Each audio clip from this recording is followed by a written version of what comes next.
আল্লাহু আকবার লা ইলাহা ইল্লাল্লাহু আল্লাহু আকবার ওয়ালিল্লাহিল হামদ। কোরবানি করার আগে এই বস্তুগুলি জানা অবশ্যই দরকার যে কোরবানির পশু জবাই করার আগে আপনি যে ছুরিটা দিয়ে জবাই করবেন সেই ছুরিটা অনেক বেশি ধার করে নিন, যাতে পশু কষ্ট কম পায়। বেশি কষ্ট দিয়ে পশুকে হত্যা করা এটি নবী সাল্লাল্লাহু আলাইহি ওয়াসাল্লাম নিষেধ করেছেন।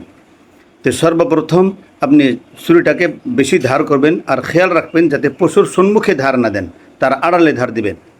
পশুকে কোরবানি করার আগে পানি পান করে নেবেন, এটি সুন্নত। তারপরে তাকে কেবলামুখী বাম কাতে শোয়াইয়া দিবেন এবং ধারালো ছুরি দ্বারা বিসমিল্লাহ আল্লাহু আকবার বলে জবাই করে দিবেন। জবাই করতে খেয়াল রাখতে হবে যে 4টা রগের মধ্যে থেকে যে কোনো 3টা রগ কাটতেই হবে। একটা হলো হালক, যেটাকে শ্বাসনলী বলা হয়, আর একটা হলো মারে, যেটাকে খাদ্যনলী বলা হয়।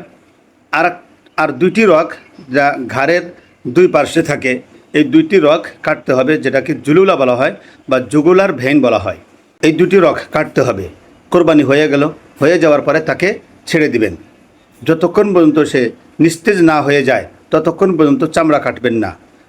সম্পূর্ণ রক্ত বের হওয়ার জন্য কিছুক্ষণ অপেক্ষা করবেন। যখন সে নিস্তেজ হয়ে যাবে তারপরে তার চামড়া কাটবেন।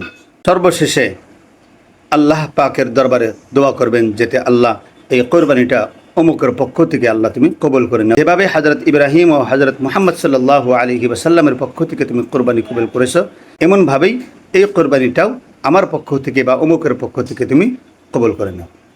তো ইনশাআল্লাহ আমরা এইভাবে আমল করব। আসসালামু আলাইকুম।